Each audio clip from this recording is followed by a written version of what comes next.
масштабқа шығудың ең үлкен жолы ол онлайнға шығуда. 5,5 миллион теңге жасадық. Оқушылар бұрынғыдай емес, бүкіл тарихтың видео сабағын түсіріп сату шарт емес. Мұғалім алады, қолдана береді. 4 мың теңге қойдық та 198 мыңға продажа болды. Продукт жасауға бір апта уақыт кетеді, клиент әшіне қалады. 99 мың теңгеге бір адам алсаңыз айына 3 миллион табасыз. Мен блогер сияқты жұмыс істеу керекпін. Сәлеметсіздер ме, құрметті оқырмандарым. Бүгінгі шығарылымда сіздерге тарих мұғалімімен қалай 5,5 миллион теңге жасадық. Осының от үйді барлығын сізге бөлісетін болам. Именно онлайнға кіргіңіз келсе, бұл міндетті түрде сізге керек тарихтан. Ал енді біз осы нені бастайғы қалай жасағанымызды. Бірінші, жалпы тарих мұғалімімен қалай жасадық, соны сіздерге түсіндірейін. Жалпы өздеріңіз білесіздер, масштабқа шығудың ең үлкен жолы ол онлайнға шығуда. Өйткені сіз онлайнда сіз бүкіл Қазақстан оқушыларын, Қазақстан мұғалімдеріне әсер ете аласыз. Сол үшін осы ең бірінші нәрсе ниша анықтау керек. Мысалы, тарих дегенде бір узкий, яғни кішкене бір ниша болуы мүмкін, бірақ та бұның ішінде де бөлінеді, бағыт бөлінеді. Мысалға, тарихтан ОБТ-ға кірсеңіздер болады, және мұғалімдерге кірсеңіз болады. ОБТ-ға жалпы 11-ші сыныптардың тарих пәнін оқытасыз. Негізі қазір қарасаңыздар, оқушылар бұрынғыдай емес, мысалы 5 пәннен, бір компаниядан 5 пәннен бірден алатын еді ғой, мысалы тарихтан, математикадан бірден алатын еді ғой. Қазір оқушылардың көбісі жеке-жеке алады да, өйткені жеке экспертке ыңғайланған. Мысалы қазір қарасаңыздар, неден қарасаңыздар, Инстаграм арасында тарих пәнінің мұғалімі, математика пәнінің мұғалімі бөлек-бөлек та. Сол үшін бұл өте актуальный. Яғни сіздер бірінші онлайнға шығу үшін осы ОБТ-ға кірсеңіздер болады. Болмаса мұғалімдерге кіруге болады. Жаңағы мұғалімнің тарихтан біліктілігін арттыру, болмаса тарихтан сабаққа қолдануға арналған құралдар деген сияқты осы бағытқа кіруге болады. Біз енді қалай жасадық та мұғалімдерді алдық та, именно мұғалімдерге әсер ету жағынан. ОБТ-ның бір несі, ОБТ-да сіз оқушы аудиториясымен жұмыс істейсіз. Содан кейін оқушыға жұмыс істейсіз, оқушы мамасын айтады, ата-анасын айтады, ата-анасы алып береді курсты. Солай жүреді да жүйе.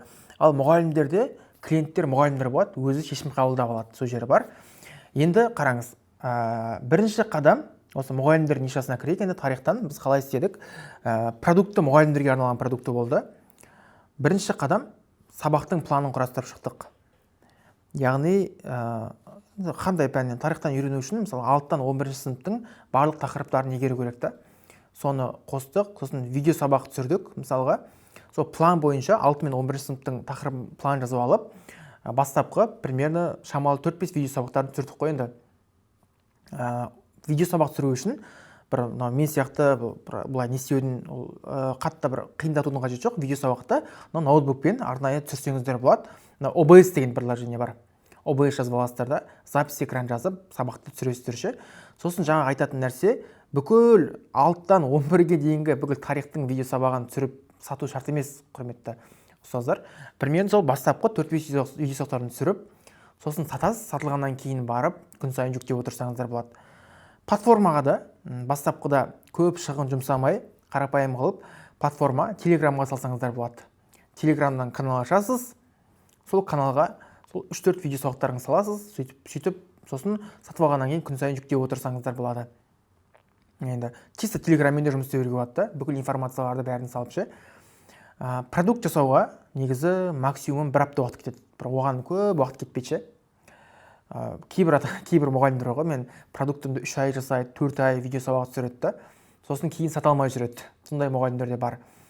Енді біздің жаңағы кейс тарих пәнінің мұғалімі да, ол кісі сөйтіп қойғанда, оның продуктысы барлығы дайын болды. Енді бәрін жүктеп болғаннан кейін этап прайс құрастыру. Міне осы өте маңызды. Не кіреді, не үшін сізден алу керек мұғалім? Мұғалімге қандай нәрсе бере аласыз? Сіздің клиентіңіз мұғалім ғой енді. Қандай нәрсе бере аласыз осы нәрседе? Біз былай жасадық прайсты, сізге көрсете салайын. Тарих Pro деген аштық. Сол сияқты Тарих Pro деп ашасыз. 6-11 сынып бойынша Қазақстан тарихында барлық тақырыптар қамтылған дедік. 130 профессионалдық видео сабақ. 6-11 сынып бойынша дайын тақырыптық презентациялар. Ойлаңызшы, 6 мен 11 сыныптың бүкіл презентациялары бар ғой. Мұғалім алады, қолдана береді. 3000 тақырыптық тесттер бар, жасап қойған барлығын. Сол тақырып бойынша тақырыптық тесттер бар. Авторлық оқушыларға арналған, мұғалімдерге арналған 6-11 сынып бойынша жұмыс кітаптері, плюс жұмыс кітаптері бар. Мұғалім дайындап қойған. Сол жұмыс кітаптерін қостық, мынау прайстың ішіне. Және ОБТ-ға дайындауға арналған 100 нұсқалық тесттер жинағы, яғни 2000 сұрақ плюс болды ОБТ-ға арналған. 2024-2025 жылы қаңтар наурыз обытында жинақталған 40 нұсқалық тесттер жинағы сливтер қостық. Курсқа шексіз доступ WhatsApp-пен Наурызбай ағаймен кері байланыс едік та. Осыны оқығаннан кейін, осы курсты оқу арқылы оқушыларды ОБТ олимпиадаға сапалы оңай тиімді дайындауды үйренесіз. Яғни сіз өзіңіздің продуктыңызды жасау үшін ол белгілі бір клиенттің проблемасын шешетін продукт жасасаңыз, ол ашына өтеді. Осы главный маңызды. Бұл жерде бізде өте күшті болды бұл. Не жерде біз енді 99-ын саттық біз. Не жерде қазір. Осыны сөйттік та, осы продуктыны біз скидкамен деп 200 мың теңгені 99-ға саттық қой. Бөліп төлеу пайсыз қарастырылған деп ұсындық. Бұл мұғалімдерге арналған, тарих мұғалім осыны алады, проблемасы шетінде қылып жасадық ше. Енді мұғалім жасап қойған, осылай біз прайсын құрастырдық. Осы бұған енді егер сіз ОБТ-ға кіретін болсаңыз, ОБТ-ға кірсеңіз де дәл осындағы прайс құрастырсаңыз болады. VIP деп құрастырасыз. Платформада сабақтар аптасына 2 рет Zoom сабақ деп. Сосын не бар? 130%. Дәл осы сияқты ОБТ-ға арнап жаңағыдай құрастырсаңыздар болады. Бірақ жазу керек міндетті түрде ше. Нәтижеде осы курсты оқу арқылы жаңағыдай 20-дан 20 жинайсыз деген сияқты нәрсені жазу керек та. Міндетті түрде. Өйткені адам сізден не үшін алады? Белгілі бір нәтижеге жеткісі келген үшін алады ғой. Тарих мұғалімі не үшін алады? Осыны үйреніп алып қолдану үшін, және де осы презентациялардың бәрін өзінің сабағына қолдану үшін алады да. ОБТ-ға да солдай 20-да 20 жинау үшін сіздің курсыңызды алады. Сол маңызды сол да. В.сы үшін алады. Мысалы, менен де мұғалімдер алады. Не үшін алады? Өйткені ақша табу үшін алады ғой. Сол сияқты менің алғандағы запросы ақша табу үшін, көп ақша табу, баю деген сияқты нәрсе да. Сол сияқты әрбір адам белгілі бір немен алады. Жаңағыдай В.сымен болмен алады ше. Сосын тағы айтатын нәрсе, продуктыңызды мынаның барлығы бітіру шарт емес. Сосын жаңа айтатын нәрсе, мынаны бітірем дегенше ұзақ уақыт кетіп қалады ғой. Сол үшін мынаны примерно бастапқы видео сабақтарын дайындап қоясыз ғой. Видео сабақтарын, даже тақырыптық тесттердің бастапқысын салып қойып істесеңіздер болады. Сосын кейін сатып алғаннан кейін барып, уже осылай продукт наған сай, тарих про курсындағыға сай жөндей бересіз да барлық продуктыңызды. Жалпы айтатын болса, осы дайын болғаннан кейін уже сіз неге өтесіз? Инстаграмға өтесіз. Инстаграмда андай емес ше.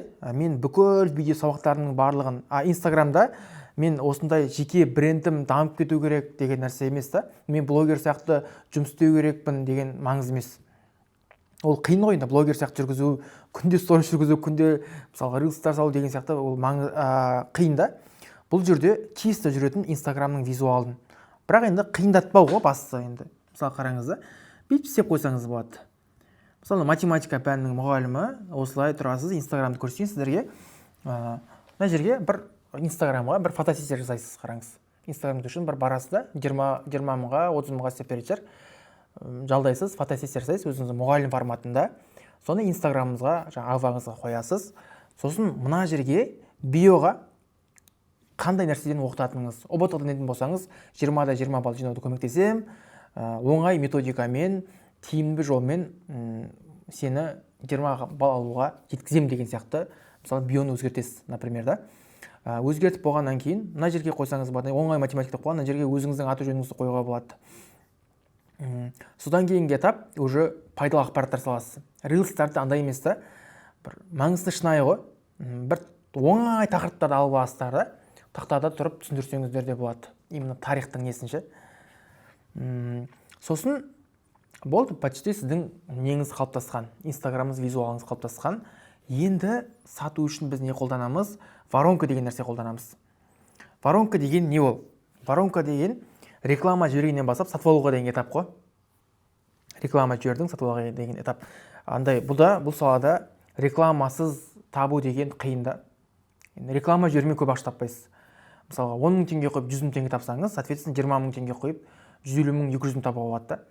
Мен сол қолданатым сондай да. Мысалға 30 мың теңге қойып, где-то мысалға 200 мың теңге шығардым ғой, значит 60 мың теңге қойып, где-то 300 мың теңге шығарайын деген сияқты солай жұмыс болады. Соған сай қанша бюджет қоясыз, соған сай не шығарып береді сізге? Лид, яғни номерлер әкеп береді. Сол бұл жерде воронкалардың түр-түрін қолдана бересіз. Прямой продажа, жарнамалық видео. Мысалынан көрсете салайыншы айтқан нәрсемді. Например, қараңыздар да, мысалы біз былай істедік. Бастапқыда тарихтан 4000 теңге құйдық біз.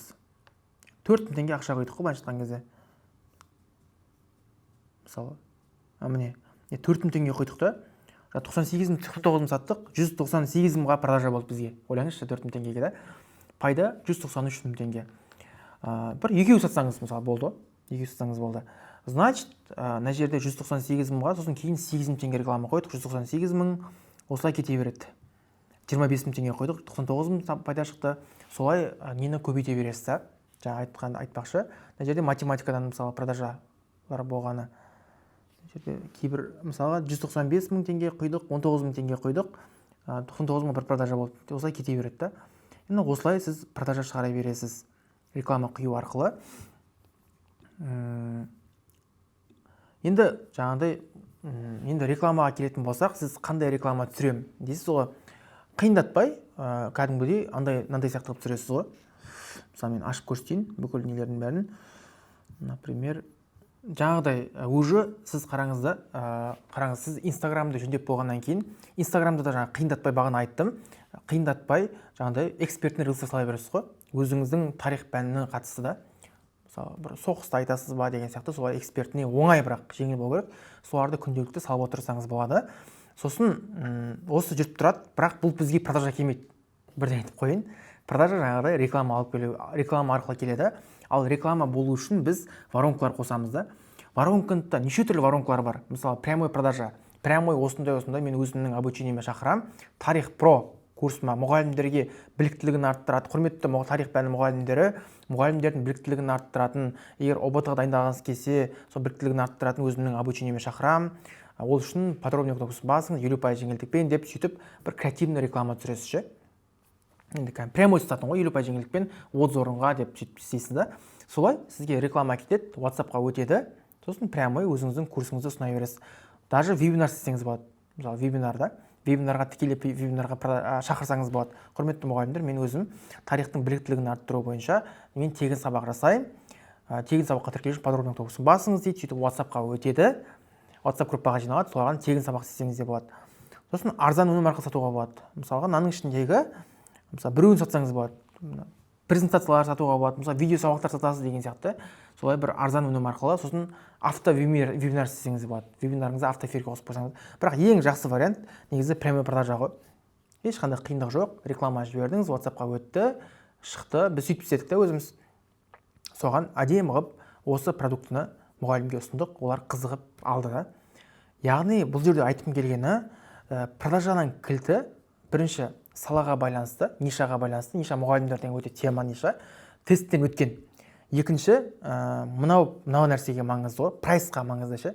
Осыларды чотко түсіндіріп берсеңіз, сонымен продажаның өздері олар ала береді да. Особенно не керек емес. Тесті бұл жерде әдемі қылып, креатив түсірсеңіздер болды, реклама түсіру керек, тексті бәрі жақсы болып та. Қараңыз, енді сізге адамдар, мұғалімдер жазып жатыр. Мен сіздің тарих про курсыңызға жазылғым келеді деп жазылады. Жазылғаннан кейін уже сізге бетуге болады. Бастапқы деңгейде өзіңіз сатасыз. Күнде мысалы ойлаңызшы, 99 мың теңгеден бір адамға сатып отырсаңызшы, айына 3 миллион табасыз ғой. 99 мың теңгеге бір адам алсаңыз, айына 3 миллион табасыз. Ойлап қараңыз да. Болмаса менеджер алсаңыз болады, бір менеджер алып қойып, мысалы мына жерде жазайын, өзіңіз сату деп қойын. Өзіңіз сатсаңыз болады. Және болмаса кейін менеджер алуға болады. Менеджер сататындай қылып істесеңіз болады. Негізі ең жақсы вариант, адам өзінің продуктысын өзі жақсы біледі ғой. Сол үшін өзі сатқан жақсы. Енді сату үшін қандай нәрсе қолданамыз? Сату үшін қандай нәрсе қолданамыз? Былай жасаймыз ғой. Сізге WhatsApp-қа жазды, клиент WhatsApp-қа тарих про курсын жазылайын деп жазды. Сіз оны, оның алдында сіз мынаған обзор жасап қою керек қой. Прайсыңызға обзор ше. Ішіндегі продуктыңыздың бәрін чотко түсіндіретіндей қылып, фотомен, видеомен обзор жасап қоясыз да. Соны WhatsApp арқылы сөйлесіп, енді мұғалімдер бір-бірін түсінеді ғой, тарих пән мұғалімдер, тарихты мұғалім бір-бірін түсінеді да. Солай сөйлесіп, қандай нәрсе қиындық туғызып жатыр деп бірінші клиентпен сөйлесесіздер. Чатпен сөйлессеңіздер де болады.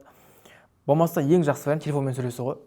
Телефонмен сөйлесесіз да, сосын екінші қадам болын сұрайсыз. Осындай қандай нәрсе қиындық туғызып жатыр дейсіз да. Сосын сіз өзіңіздің тарих про деген негізге обзор жасайсыз. Ана WhatsApp-та демонстрация деген бар ғой. Сол демонстрацияны ашып жіберіп, ішін бәрін былай көрсетсеңіздер болады, например ше.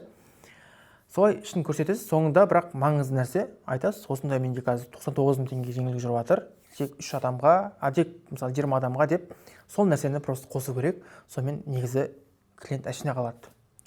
Біздің жасаған суммамызды жаңа көрсеттім ғой.